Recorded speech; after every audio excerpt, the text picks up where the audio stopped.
Процедурный, 5-ші микрофон. Чоң рахмат, урматтуу Жамиля Кубанычбековна.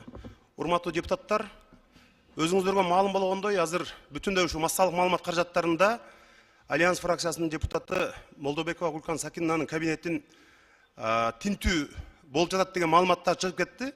Ошондуктан мен бир маалымат берип коеюн деп чечтим.